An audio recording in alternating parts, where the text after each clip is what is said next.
Oh, kamusta mga boss? At welcome back again dito sa aking YouTube channel. So for today's video, ay re-review lang natin itong MIUI 125 na 2020 model. Modo nito ngayon mga boss, 23,600 na. So review lang natin kung ano yung mga bagay na nagustuhan ko and kung ano yung mga issues nitong MIUI 125. And kung sulit pa nga ba siya ngayong 2024, dahil marami na rin siyang mga kompetensya mga boss na scooter ngayon na 125cc. Pinakaunang nagustuhan ko dito sa MIUI 125 mga boss is napaka low maintenance niya. Dahil meron akong Raider FI mga boss, kung ikukumpara ko siya sa maintenance, kahit major parts na yung papalitan ko dito sa M3 is mura pa din dahil low maintenance na, tapos mababa pa yung presyo, hindi pa ganun kataasan yung presyo ng mga parts nya, mga segunyal, block, piston, yan. Hindi siya ganun kamahal mga boss kung ikukumpara mo siya sa Raider kasi yun lang naman yung motor ko mga boss Raider tsaka itong MIUI 125, kaya doon ko lang siya maikukumpara. Yun, so mura yung maintenance, tapos mura pa yung mga parts nya, mga genuine parts yung tinutukoy ko mga boss hindi aftermarket. Yun yung nagustuhan ko dito mga boss. So itong motor na to para sa mga taong ayaw masyadong magastos sa maintenance. Dahil ang pinapalitan ko lang naman dito mga boss, ayan, change oil, gear oil, tapos maintenance lang ng panggilid, linis panggilid. Kaya kung marunong kang maglinis ng panggilid mga boss, sobrang mura ng maintenance nito. Ako na rin yung naglilinis ng panggilid nito mga boss, inaral ko na lang din sa YouTube. Tapos isa pa mga boss, syempre alam naman natin na common na to sa mga scooter, yung comfort. Kung ikukumpara na naman natin siya sa Raider, nahari ng ngalay pagdating sa underbow. Talagang nakakangalay yun, at ito talagang comfort din. Ang kaso nga lang, mas gusto ko pa rin i-long ride yung Raider mga boss compared dito, dahil sinubukan kong ni-long ride to mga boss nung nagpangasinan kami. Gabi yung biyahe namin nun, inantok talaga ako. Pagdating naman sa looks mga boss, depende na yan sa inyo, dahil iba't iba naman kasi tayo ng taste pagdating sa looks. Para sa akin mga boss, okay naman sa akin ang itsura nito. Maangas pa rin naman, lalo na pag nabihisan, Meron lang akong hindi tinatanggal dito na hindi ko nagustuhan, yung nandito sa may footboard ko. Kasi ang laki ng tulong yan sa akin nun mga boss. Nung nagbagyo kami, gamit kasi ito ng kapatid ko, na semplang nila mga boss. At ang kagandahan, yung nakalagay sa footboard ko, yun yung sumalo nung mga gasgas. Kaya walang gasgas yung fairings ko mga boss, yun lang yung sumalo, tsaka yung top box ko. Kaya hanggang ngayon hindi ko pa rin siya tinatanggal, ewan ko. Parang mas okay kasi sa akin yun, kahit na hindi siya ganun kaganda tignan, at least malaki naman yung tulong. Kumbaga nagsisilbi siyang crash guard. Kasi ang alam ko yung crash guard mga boss na nilalagay sa motor natin, ang alam ko may huli yun I'm not sure, correct me if I'm wrong na lang mga boss. Ang alam ko kasi may huli yun sa LTO. Hindi ko alam kung anong rason kung bakit nila pinagbabawal yun. Pangalawa mga boss, yung power nito okay naman na. Kaya ka namang iakit ng Baguio kahit may angkas ka pa, kahit all stock lang. Tapos nagustuhan ko rin dito mga boss, ang tibay ng makina. Kahit air cooled to, walang radiator, walang coolant.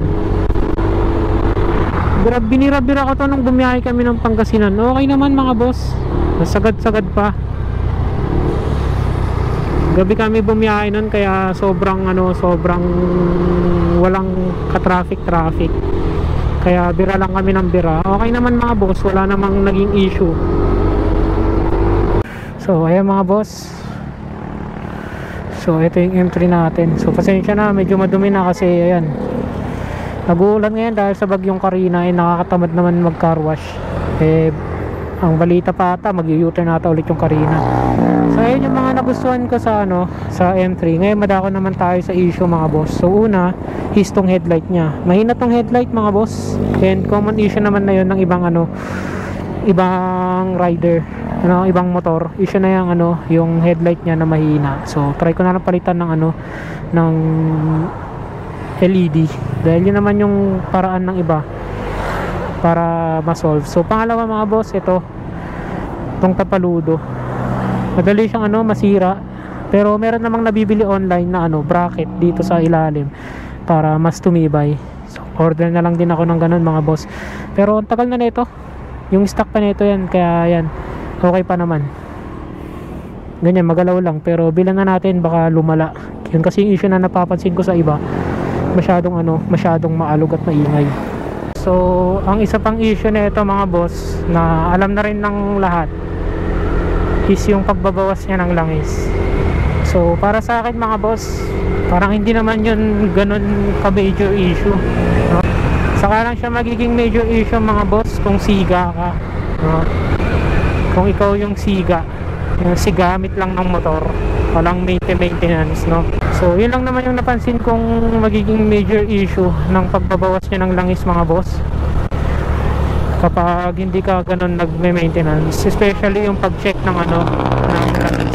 Nagbabawas ng langis to mga boss dahil na rin yan, dahil sa sobrang init ng makina. Kaya nag-evaporate yung langis. So sabi ng iba, hindi raw nag-evaporate yung langis. Nag-evaporate din yan mga boss. Lagay ko na lang din yan kung anong nakalagay sa Google. Salamat kay paring Google. So yun lang naman yung time na nagiging major issue yung pagbabawas niya ng langis, kapag never kang nagche-check ng langis, lalo na kapag nasa 1K odo na yung motor mo. Dahil once na matuyuan ng langis yan, ayun, kawawa talaga ang makina mo. Kasi isipin nyo mga boss, mula nung nilabas tong MIUI 125, wala nang binago diba? Ganun at ganun pa rin, kulay lang yung mga binago. Jadi sana kung naging major issue to, sana ginawan na ng paraan ni Yamaha, dapat gumawa na siya ng MIUI 125 version 2. So para sa akin mga boss, hindi major issue yung pagbabawas niya ng langis, basta marunong ka lang mag-maintenance. Ugaliin mo yung i-check yung langis mga boss, kahit once a week, ganyan. Chine-check ko tong langis ko mga boss every once a week. Kanina bago ko pinaandar to, bago ako nag-ride papunta dito sa Marilaki, chinek ko muna kung okay yung langis. Dahil kung sigamit ka lang talaga, siga ka, kawawa talaga sa'yo yung motor mga boss. And isa pa, piliin mo yung langis na gagamitin mo mga boss. Dahil meron akong ginamit na isang langis na made in China. Sa club nun, 500 odo pa lang, ang laki na nang nabawas. Yun. So pili-pili lang tayo ng magandang mga boss langis. Yung gamit ko ngayon fully synthetic, yung S-Oil mga boss. I-review rin natin yan sa susunod. Paabutin ko lang ng siguro mga 1.5 kung kamusta siya, kung nagbabawas din ba siya. Kasi sa ngayon parang parang wala pang ganong nababawas, tsaka yung kulay niya maganda pa rin. Yan. So pakita ko na lang dito yung clip ng pagsukat ko ng langis niya kanina. Check natin mga langis mga bossing. So dapat to nilalagyan ng tanang kahit towel ganun, tela, para hindi magasgas. Ang kaso late ko lang nalaman yun, kaya ayan, puro gasgas na, hindi ko na ginagamitan. So next time na lang pagka nakabili ako ng bagong dipstick. Ugaliin nating sukatin mga boss bago umalis, dahil saglit lang naman to ginagawa yan. So okay pa siya, dito pa naman siya. Ayan okay pa. Ilang odo na ba to? 23,600. So 690 natakbo niya mula nung nag change oil ako. And isa pa pala mga boss, yung ayaw ko rin dito sa ano, sa MIUI 125, buti na lang naalala ko. Yung suspension niya, kapag stock suspension mo mga boss, sobrang tagtag niya, hindi siya maganda, no? Kaya yung iba nagpapalit talaga ng aftermarket. Kaya nagpalit ako ng RCB. Tapos yung iba naman mga boss, nagpapalit ng ano, kino-convert sa shocks ng ano, ng Honda Click. Kasi yung Honda Click mga boss, malambot yun. So yun din yung isa sa hindi ko nagustuhan dito sa MIUI 125. So ayan lang naman mga boss, yung mga issue na na-experience ko dito. Wala naman ganong major, no? Maliban na lang talaga sa'yo kung paano ka gumamit.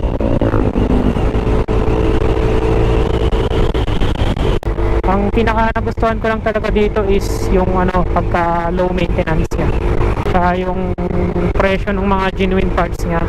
Hindi siya ganun na masakit sa bulsa mga boss, unlike sa isa kong motor, yung Raider, na para sa akin mga boss ha. So para sa akin lang, kahit na magkaroon ng problema yung block, sigunyal, tsaka piston, is kaya ko siyang palitan dahil sa presyo ng mga genuine parts niya. So yun lang yung sinasabi ko mga boss, compared sa Raider ko na ang mahal. Alam ng mga Raider user yan mga boss, ang mahal ng mga genuine parts ng Raider. Pero mo yung block pa lang niya mga boss, nasa ano ata yun, 13,000 to 15,000. Block pa lang yun mga boss ha, wala pang kasamang piston tsaka piston ring. Mismong block lang yun na SGP.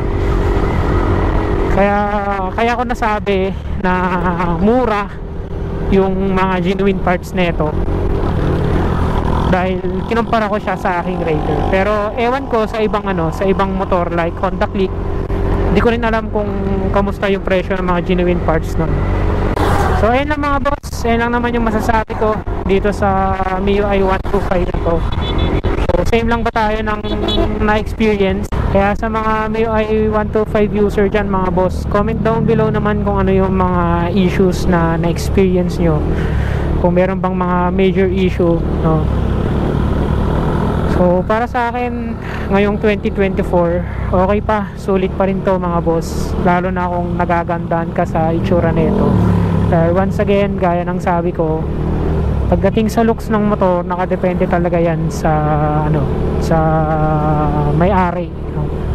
Nakadepende yan sa inyo kung anong motor yung mas nagagandahan kayo. Siyempre hindi ko naman pwedeng sabihin o ipagpilitan sa inyo na mas maganda to compared sa ibang motor, pagdating sa looks. Basta yun lang naman na masasabi ko, kung sulit ba ang MIUI 125 ngayong 2024, kahit na may mga lumabas ng 125cc's na mas maganda yung ano, yung technology, mas maganda yung mga kinabit na parts sa kanya, mas updated. Kasi yung iba like Honda Click naka-digital na, pero itong MIUI 125 naka-analog pa rin. Pero yun nga, para sa akin mga boss, ngayong 2024 sulit pa rin ang bumili ng MIUI 125. Pero hanggang ngayon mga boss, meron pa rin tayong mga nabibili na brand new neto MIUI 125. Hindi pa rin siya na-phase out. So ang ibig sabihin lang nun na marami pa rin yung tumatangkilik sa kanya. So ayun lang mga boss, maraming salamat sa panonood. Maraming salamat kung umabot kayo sa part ng video na to.